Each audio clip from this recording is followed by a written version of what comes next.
इस क्वेश्चन को आप क्या बोलोगे? ये क्वेश्चन कोई नहीं कर पाए तो उसके लिए मेरे पास कुछ है, क्या कहेंगे अपन उसको? चुप चुप हो जा, सातवीं फेल, चुप, एक शब्द नहीं।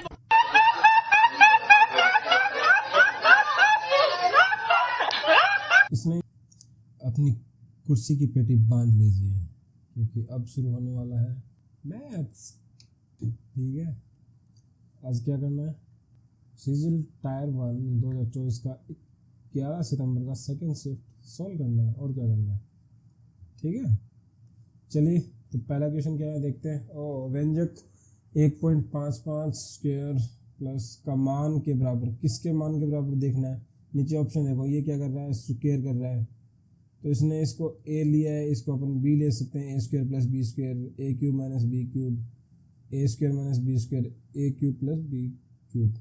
तो इसको अपन ने ले लिया a, इसको ले लिया b, और ये क्या है? a into B. तो ए स्क्वायर बी स्क्वायर ये किस में होता है? आपको याद होगा A cube minus B cube में क्या होता है? a minus B, A square plus B square plus A B. अब ये फॉर्मूलाज तो याद रखने पड़ेंगे। ठीक है, जैसे A cube plus B cube का क्या होगा? A plus B, A square plus B square minus A B. ठीक है, ये होता है। तो अब यहाँ पे देखो ए माइनस बी रख के देखो, 1.55 माइनस 0.55, तो ये तो 1 हो गया ना, और ये अपने को दे रखा है, तो इसको 1 से मल्टीप्लाई करेंगे तो यही आ जाएगा। तो इसका मतलब ये क्या है? A cube minus B cube है। A cube minus B cube कहाँ लिखा हुआ है? ये रहा, A cube minus B cube. Option second is the correct answer. ठीक है, एक अगर फॉर्मूला याद रखोगे ना तो ये सब क्वेश्चन सलवा है। 25 में से 20 क्वेश्चन तो ऐसे आएंगे कि क्वेश्चन रखो और उत्तर निकालो, बस बात खत्म। ये क्या कह रहा है? ये लंबा चौड़ा क्वेश्चन है भाई, फर्स्ट गो में तो छोड़ देना ऐसे क्वेश्चन जिसको पढ़ने में टाइम लगे।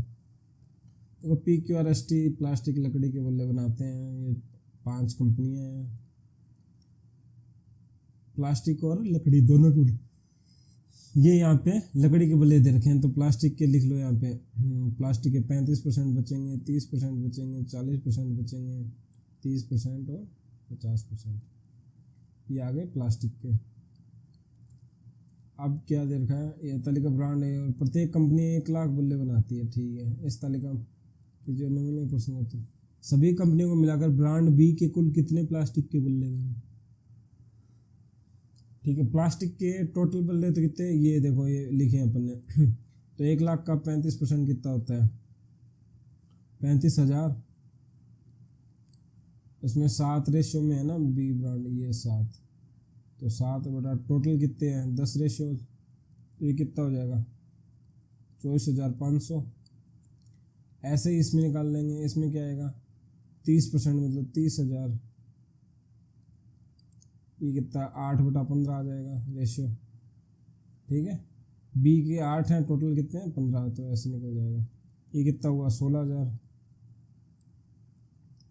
फिर अगला आर का, ये तो पी क्या है, ये क्यू का है, ये आर का क्या होगा? आर का 40,000 पूरा में रेशियो कितना है? 6/25, 9,600। एस का कितना होगा? 30% है, 30,000, 8/15, ये फिर 16,000 आ गया। और टी का कितना होगा? 50,000, 3/5, तो ये 30,000।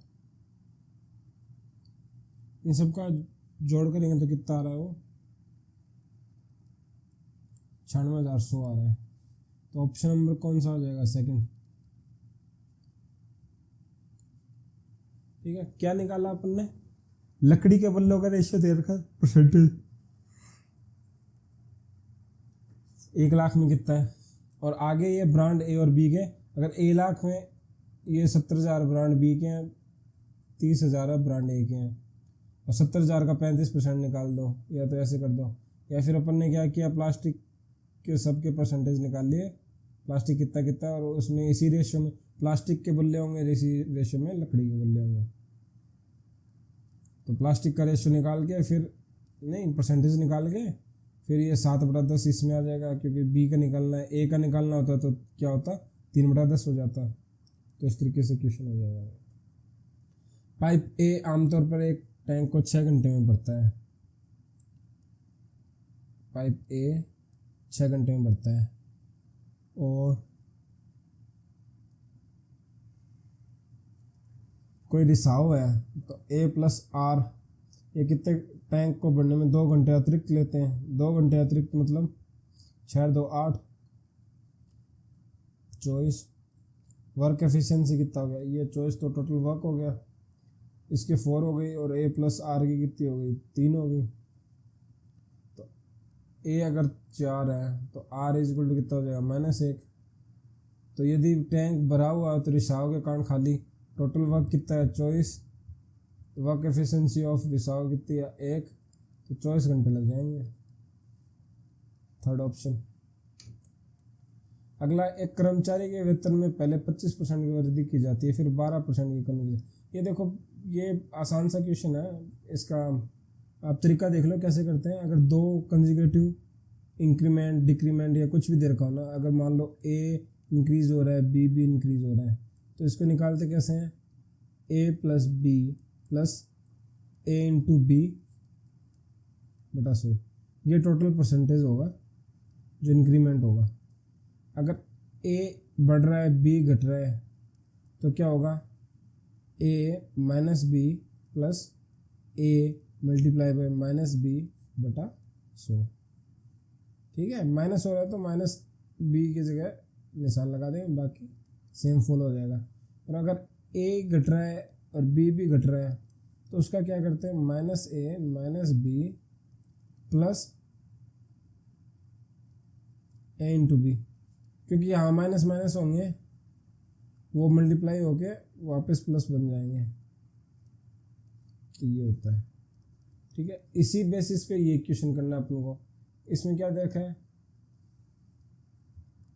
25% की वृद्धि हुई है 12% की कमी हुई है, तो क्या करेंगे 25 प्लस के -12 प्लस 25 मल्टीप्लाई बाय -12 बटा 100। ये कितना हुआ 13, ये 25, ये गया कितना गया 4, ये गया 3, 10% आ गए ना। और क्वेश्चन भी कर लिया, कंसेप्ट भी सीख लिया एक साथ में। अब 8400 की राशि को साधारण ब्याज के 7% वार्षिक दर पर कितने वर्ष के लिए, आसान सा क्वेश्चन है।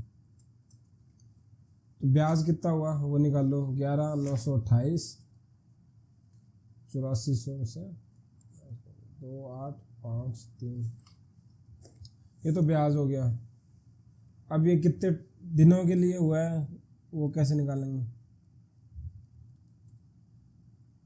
मूलधन राशि कितनी है 8400, रेट कितना है, दर कितनी है 7, समय कितना है पता नहीं,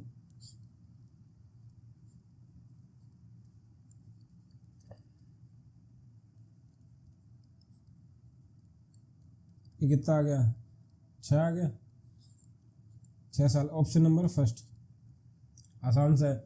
क्या है, इसने ये मिश्र धन दे रखा है और ये मूलधन है, तो पहले क्या निकालेंगे, कितना ब्याज मिला है ब्याज निकाल लिया। तो ब्याज का फॉर्मूला क्या होता है, मूलधन गुणा दर गुणा समय बटा 100, तो लगा देंगे यहाँ से। समय दे नहीं रखा, एक अननोन आइडेंटिटी है तो उसको निकाल लेंगे। वर्ष 2016 से 2019 के दौरान निर्माता M2 की कुल बिक्री संख्या और M4 की कुल बिक्री जोड़ना है, बस सिंपल सा। तो इसको अगर M2 की करनी है क्या 16 से 19 तक,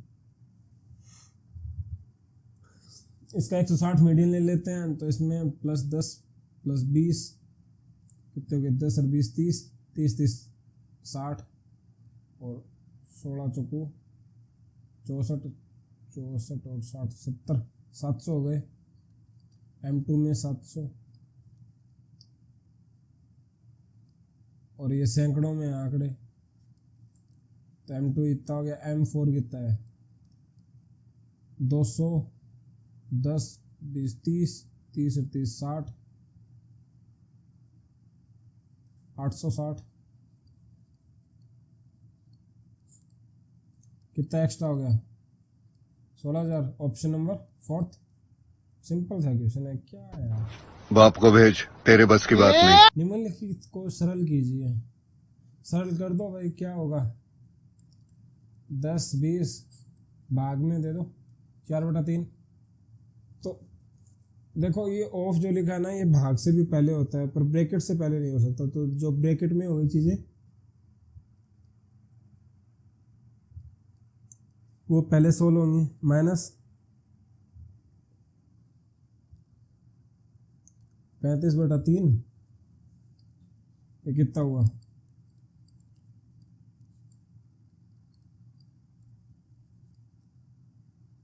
ये कट गया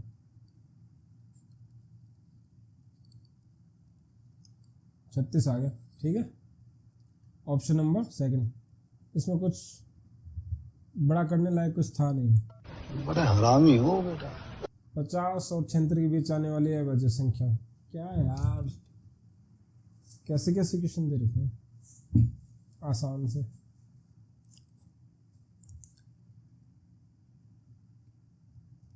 क्या जोड़ना है बस जोड़ के भाग देना है। 53 है 59 है 61 है 67 है 71 है और 73 है। ये है 50 से 76 के बीच या कुछ और भी बच गया नहीं यही है। जोड़ दो ये कितना बना ये 24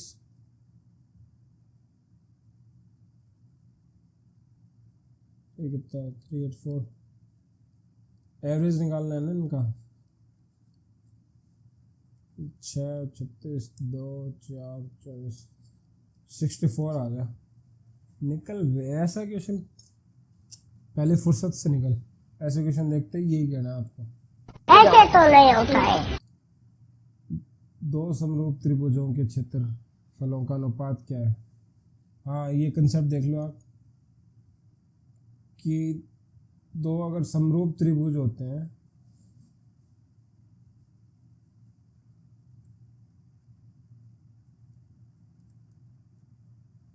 ठीक है तो अगर ये ए और बी है साइड का ratio then ratio of area क्या होगा ए रेशियो बी का स्क्वायर हो जाएगा। ठीक है तो ये दे रखा है 25 144। ये है एरिया का रेशियो। साइड के रेशियो के लिए क्या होगा वर्गमूल ले लेंगे। क्या आ गया 5:12। अगर आपको कंसेप्ट याद है ना तो एडवांस मैथमेटिक्स की क्वेश्चन इतने आसान होते हैं कि पूछो मत आप। यही क्वेश्चन वो है जो आपका टाइम सेव कर सकते हैं। ठीक है बाकी अर्थमेटिक में टाइम लग जाता है कई बार अगर आपका मल्टीपल रिपीटेशन नहीं कर रखा किसी क्वेश्चन का। पर जो एडवांस है मैंने कई बार सीरीज निकाला है तो एडवांस के क्वेश्चन से मेरा टाइम सेव करते थे। अर्थमेटिक में तो काफ़ी टाइम लगता था। अर्थमेटिक तो घंटे भर में 30 क्वेश्चन अटैम्प्ट हो पाते थे। तो एडवांस के ये थे कि 30 एक एडवांस के आते थे वो क्वेश्चन फटाफट करके फिर वापस अर्थमेटिक पे आ जाता था। अच्छा ये दो लाइंस दे रखी हैं तो इनका हल क्या होगा क्या नहीं होगा। ये भी एक कंसेप्ट है। इसमें क्या करते हैं कि x1 upon x2 y1 upon y2 और z1 अपॉन z2।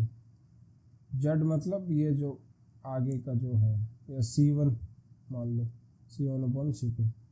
ये चेक करते हैं अगर ये सब बराबर है तो होगा अनेक कल होंगे इसके। ठीक है मल्टीपल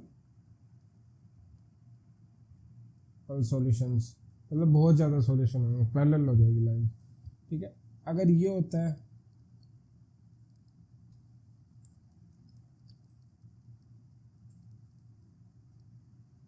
तो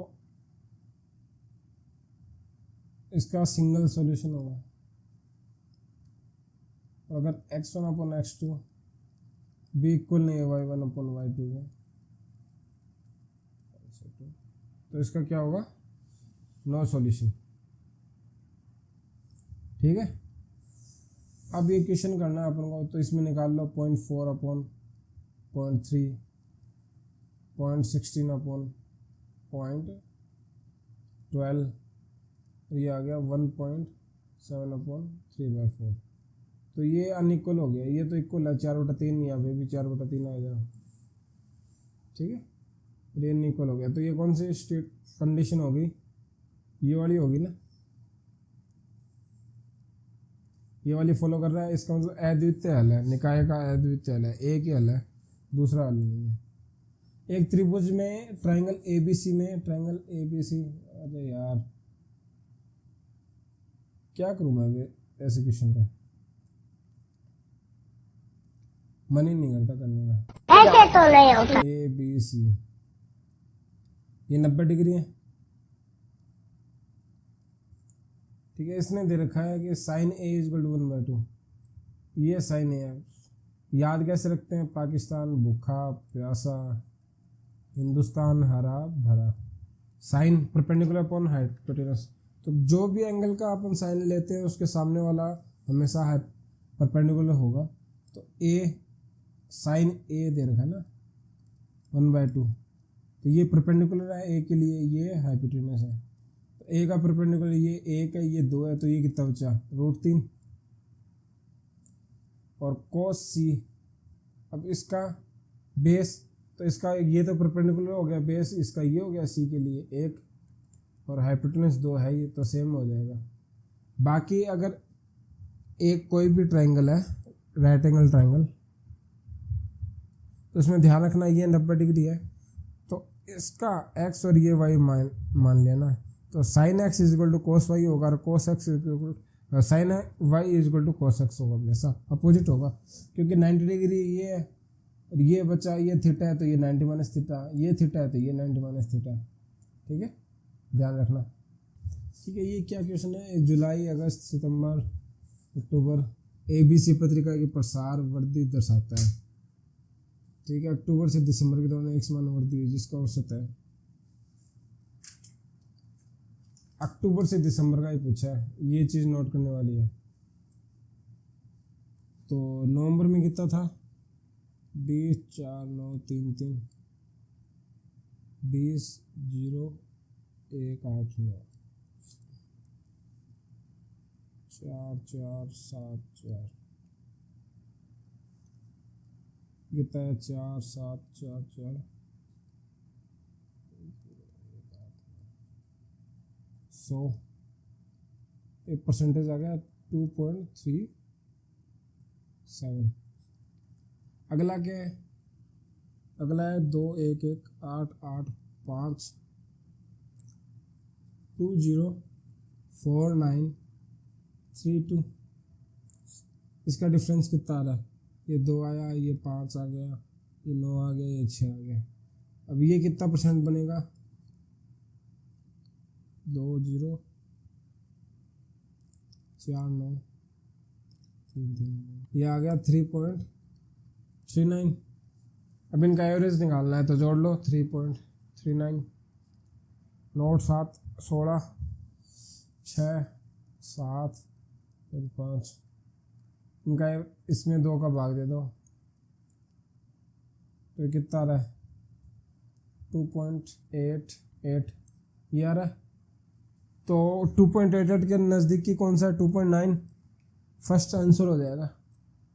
ठीक है, इसमें निकालना क्या है कि ये जो इसमें से इसको घटाओ, फिर जो आएगा उससे पता करो कि इसमें कितनी वृद्धि हुई है, परसेंटेज इंक्रीजमेंट। ऐसा ही इसके साथ करो, इसमें कितना परसेंटेज इंक्रीमेंट हुआ है, फिर दोनों का एवरेज निकाल लो। एवरेज दो चीज़ों का कैसे निकालते हैं, दोनों को जोड़ के 2 से भाग कर दो, और वो यहाँ पे अपन ने कर दिया 2 से भाग। ठीक है, नॉर्मल सा है। कोई अच्छा क्वेश्चन आए तो मजा आए। ये देखो अब कितना, इस क्वेश्चन को आप क्या बोलोगे, ये क्वेश्चन कोई नहीं कर पाए तो उसके लिए मेरे पास कुछ है, क्या कहेंगे अपन उसको, चुप चुप हो बचा सातवीं फेल। चुप, एक शब्द नहीं।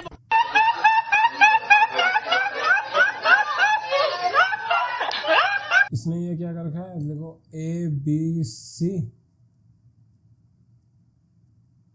ये कितना आएगा, ये कितना है 80, ये बराबर है तो ये और ये भी बराबर होंगे, तो एंगल B बराबर एंगल C, और angle B plus angle C क्या है 100, 2 एंगल B बराबर कितना होगा 100, एंगल B बराबर कितना होगा 50।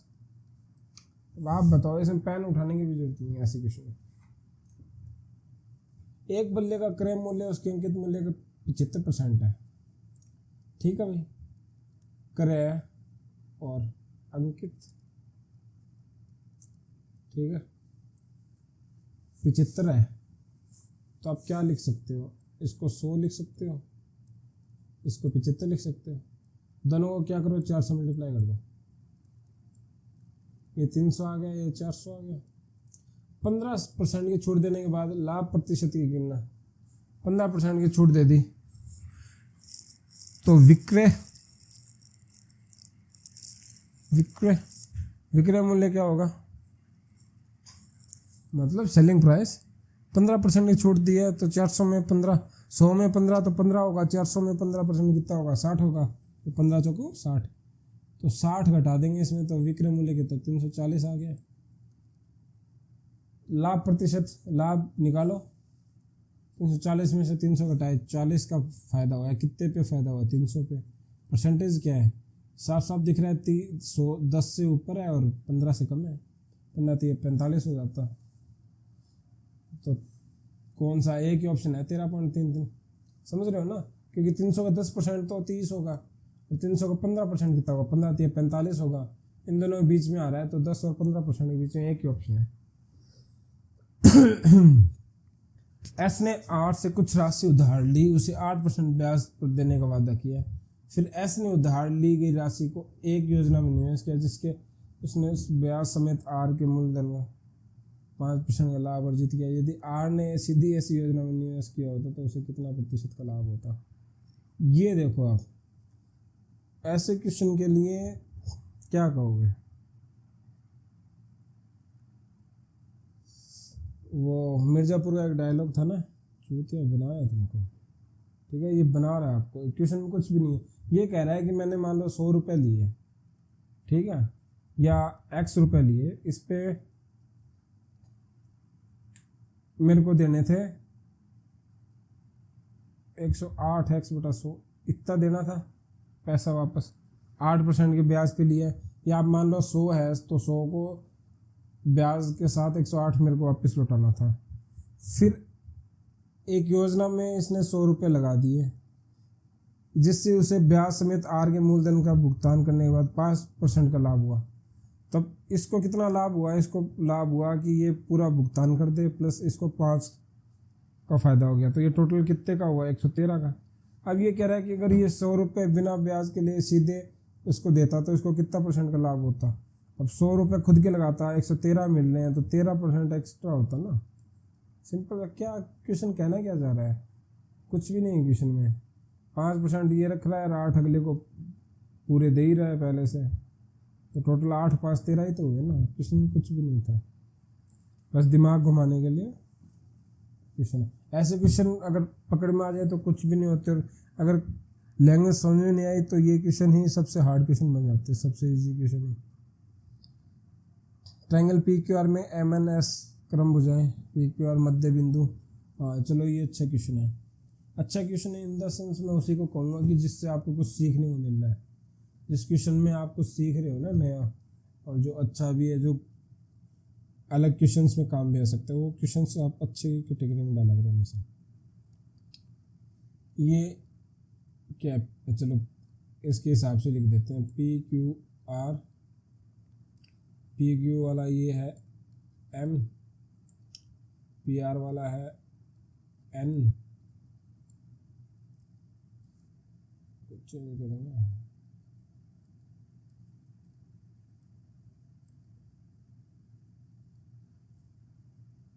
ये M है, ये N है, ये S है,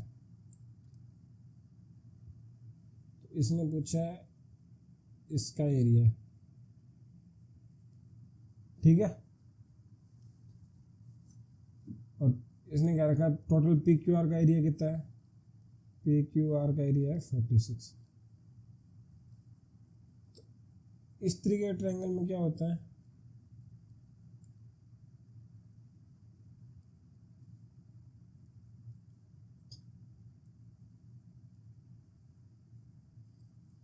ऐसे भी तो डिवाइड कर सकते हैं ट्रायंगल को। अगर मिड पॉइंट्स को जोड़ दिया जाए किसी ट्रायंगल के साइड्स के मिड पॉइंट्स को, तो वो जो एरिया होगा ना उसका, ये 1 यूनिट, ये 1 यूनिट, ये 1 यूनिट, ये 1 यूनिट, इस फिगर का ये एरिया होता है, ठीक है।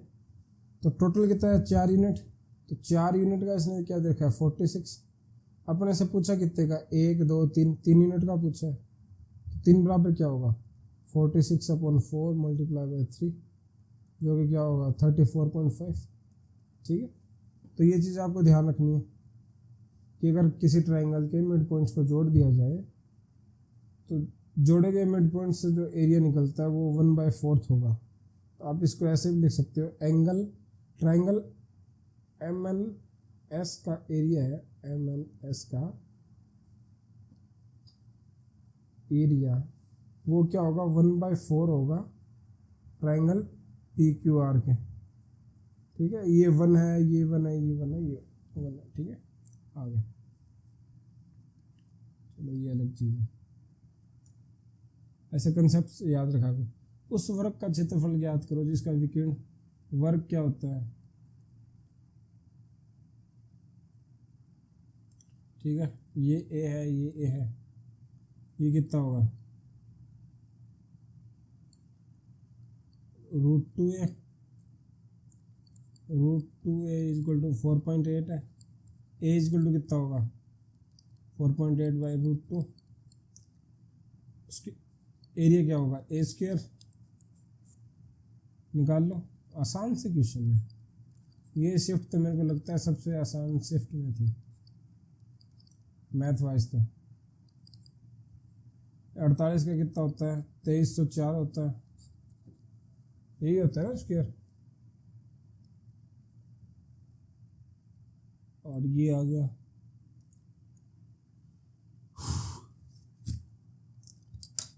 23 से 11.5, तो ये आ गया ना ऑप्शन, चौथा ऑप्शन आ गया। चले अगले क्वेश्चन में, तो डाउट हो तो कमेंट कर देना। ओह, माध्यानुपाती को एक सम अभाज्य से, माध्यानुपाती क्या होता है, A और B का मीन प्रोपोर्शन क्या होगा √AB। तो मध्यानुपाती भी यही होता है, इसको माध्यानुपाती, ठीक है, ऐसे निकालते हैं। तो इसका कैसे निकालेंगे, √245 मल्टीप्लाई बाई 36/5, ये 49 36, ये कितना आ गया 42। अब ये कह रहा है कि एक सम अभाज्य संख्या, तो एक ही संख्या है जो सम भी है और अभाज्य संख्या है पूरे नंबर सिस्टम में, वो क्या है 2। तो 42 को 2 से मल्टीप्लाई किया तो कितना आएगा 21, ये पूछा इसने 21। चले आगे, निम्नलिखित में कौन सी संख्या 2 और 5 दोनों से विभाजित होगी। 2 और 5 दोनों से विभाजित होने वाली संख्या के लास्ट में हमेशा क्या आएगा 0 क्योंकि 5 और 2 से मल्टीप्लाई करने पे 10 बनता है, लास्ट का 0 रहेगा। तो ऐसी एक ही मात्र संख्या है जिसके लास्ट में 0 है। वैसे क्वेश्चन देख के ना, मतलब एसएससी का स्टैंडर्ड लो कर रखा है, इसी वजह से क्या कट ऑफ 150 के पार जाती है प्री की भी। अब देख रहे हो आप क्या क्वेश्चंस पूछ रहे हैं, और ऐसे क्वेश्चन ही फिर नॉर्मलाइजेशन ज़्यादा होने के चांस करवाता है। एक पेपर ऐसा आ गया इतना इजी, इसका रो स्कोर हाई इंक्रीज हो जाएगा, तो बाकी जो शिफ्ट में अगर अच्छे क्वेश्चन भी आए, अच्छा पेपर भी बनाए, तो फिर उनके नंबर बढ़ जाएंगे। क्योंकि एक शिफ्ट अगर इजी आ गई तो सारे पेपर वो हर पेपर में फिर नॉर्मलाइजेशन इफेक्ट दिखता है। नॉर्मलाइजेशन इतना ही होना चाहिए, 2 नंबर का 5 नंबर का, उससे ज़्यादा होना भी नहीं चाहिए। पर वो कब होगा जब पेपर का मेंटेन स्टैंडर्ड मेंटेन रहेगा। तो ये क्वेश्चन है, वैल्यू पुट ही तो करनी है, सीधी सीधी रख दो। 4/3 10 स्क्वायर 60, 10 60 कितना होता है √3 स्क्वायर कितना होगा 3 + 3 cos 30 √3/2, √3 का 3 आ गया, 2 का 4 हो जाएगा, माइनस sec 40 नहीं sec 40 कर रहा हूँ, sec 30 2/√3 cos 30 का उल्टा होगा ना, तो 4/3 माइनस 3/4 cot square 60 1/√3 1/3 आ जाएगा। डिवाइड में क्या है sin 60 cos 30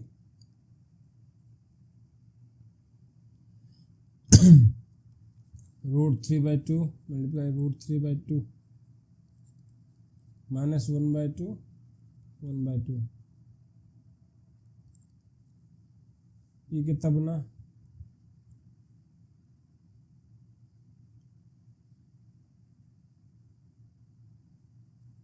48 + 27 - 32 - 3/12। अब नीचे क्या है 3/4 - 1/4, ये कितना हो गया 1/2, ये कितना बना 40/12 2/1 6/2/√3 है। ठीक है, ऑप्शन नंबर फर्स्ट। अब इसका मान याद करो, तो इसमें क्या कर सकते हो आप, ये कोसेक है, ये कोस है, कोसेक का संबंध हमेशा साइन के साथ होता है, तो cos 34 को साइन में चेंज कर दो, क्या आ जाएगा sin 56 और यहाँ पे फिर कोसेक है तो इसको भी साइन में चेंज कर दो, इसका क्या है sin 31, क्योंकि cos 90 - थीटा = sin थीटा होता है। ठीक है, और कोसेक थीटा = 1/sin थीटा। ठीक है, तो रखो cosec 56 sin 56 minus sin 31 cosec 31 तो इसको क्या लिख सकते हैं 1/sin 56 × sin 66 minus sin 31 upon 1/sin 31। ये कट गया, ये कट गया, ये कट गया, 1 - 1 = 0। Option number third. अगला क्वेश्चन क्या कर रहा है a³ - b³ नीचे a² + वही है, पहला क्वेश्चन में किया था कि ये वाला वही फॉर्मूला लग रहा है यहाँ पे भी, a³ - b³ नीचे आ जाएगा, नीचे दे रखा है a² + ab + b², तो ऊपर एक्स्ट्रा क्या बच जाएगा a - b, a² + b² + ab, नीचे a² + b² + ab है, ये कैंसिल आउट हो जाएगा, आंसर क्या बचा a - b 4.2 - 1.2 = 3। Option number third. अगला क्वेश्चन, ट्रायंगल ABC और RPQ सर्वांग सम है, तो ABC की वह भुजा ज्ञात कीजिए जो PQ सर्वांग सम है, तो कैसे निकालते हैं, जैसे ABC की वह भुजा तो PQ है, तो PQ कौन सी है, ये मिडल और लास्ट टर्म है PQ, तो इस ट्रायंगल में भी मिडल और लास्ट टर्म कौन सी है BC लिखने में, तो ये BC हो जाएगा। ऐसे ही होता है, जैसे ट्रायंगल ABC सर्वांग सम है ट्रायंगल RPQ के, ऐसा लिखा है, इसका मतलब क्या होता है कि AB है वो RP के इक्विवेलेंट होगी, BC है वो PQ के इक्विवेलेंट होगी, और अगर AC पूछा है तो ये RQ के इक्विवेलेंट होगी। ठीक है, ये फर्स्ट है तो ये फर्स्ट होगी, ये सेकंड है तो ये सेकंड होगी, और ये थर्ड है तो ये थर्ड होगी। लिखना भी इनको ऐसे ही तरीके से चाहिए, क्योंकि ऐसे नहीं लिख सकते आप कि ABC समांसम है ट्रायंगल PQR के। अगर ये दीर्घ है तो आप कह दोगे सब ट्रायंगल तो सेम है, ये PQR है, ये RPQ है, ट्रायंगल सेम है, पर जिस लय में लिखा जाएगा ना, जिस क्रम में लिखा जाएगा वो उसी क्रम में लिखा जाएगा जिस क्रम में आप भुजाओं को इस तरीके से कंपेयर कर सको। तो उसी कंपेरिजन से उसी कंपेरिजन से PQ है वो BC के सेम हो जाएगा। ठीक है, चलो अगला क्वेश्चन करते हैं। किस विषय में सबसे अधिक अंक प्रतिशत में प्राप्त है? प्रतिशत निकालना है। चलो ये कितना है? 73% है।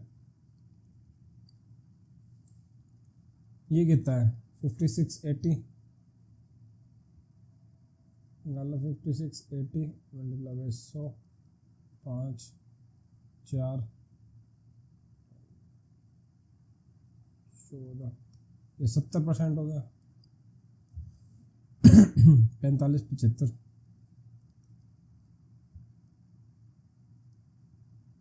4, 3, ये 60% हो गया। 90, 125 गुणा 100, 4, 5, 18, 18 दूनी 62, 18 दूनी 36, 36 64, 36 दूनी 72, 45, 60, यही है मैक्सिमम। 60, 3, 5, 15, 75, 75%। कौन से सब्जेक्ट में? IT में। Option number 2। अगला क्वेश्चन क्या है? एक पुलिसकर्मी 200 मीटर की दूरी एक चोर को देखता है।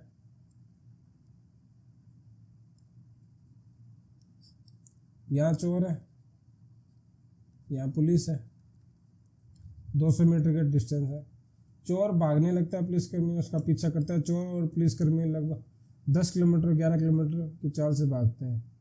चोर भागता है 10 किलोमीटर पर आवर, पुलिस भागता है 11 kilometre per hour.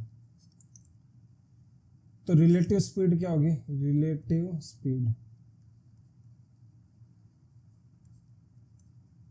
1 kilometre per hour, क्योंकि ये 10 से भाग रहा है तो पुलिस की 11।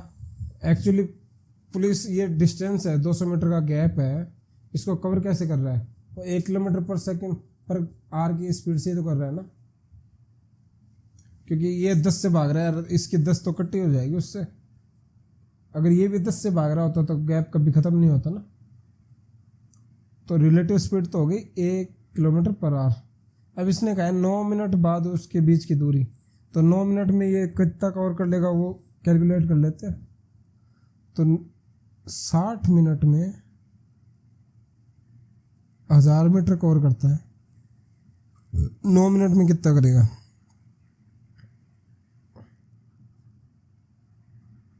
3 और ये 20, ये 50, मतलब 150 मीटर चोर से एक्स्ट्रा भाग गया पुलिस वाला 9 मिनट में। तो 150 एक्स्ट्रा भाग गया, तो 200 में से 150 घटा दो। गैप ही पूछा ना अपने से, हाँ कितनी, उनके बीच की दूरी कितनी होगी? तो 150 की दूरी तो कम कर दी पुलिस वाले ने। अब बची कितनी है? 50 की और बची है। वो कितनी देर में और कर देगा? ऐसा क्वेश्चन होता तो 3 मिनट और लेगा, क्योंकि 9 मिनट में 150 है तो 50 मीटर कितने में होगा? 3 मिनट में। अगर ऐसा क्वेश्चन आता तो आप वो भी कर ले जाते हैं। तो option number 1 is the correct answer. चलो आज के लिए इतना काफ़ी है, अगला पेपर करते हैं। ये तो काफ़ी आसान वाली शिफ्ट थी। कौन सी वाली शिफ्ट थी? नंबर खींचने वाली शिफ्ट। ऐसे शिफ्ट में तो आपके 45 से ऊपर आने ही चाहिए हर पेपर में। चलो ठीक है, बाय। और हाँ भाई, लाइक से शेयर और सब्सक्राइब करते रहना, मेरे को भी उससे मोटिवेशन मिलेगा आगे वीडियोस बनाने का कंटिन्यू। ठीक है, बाय।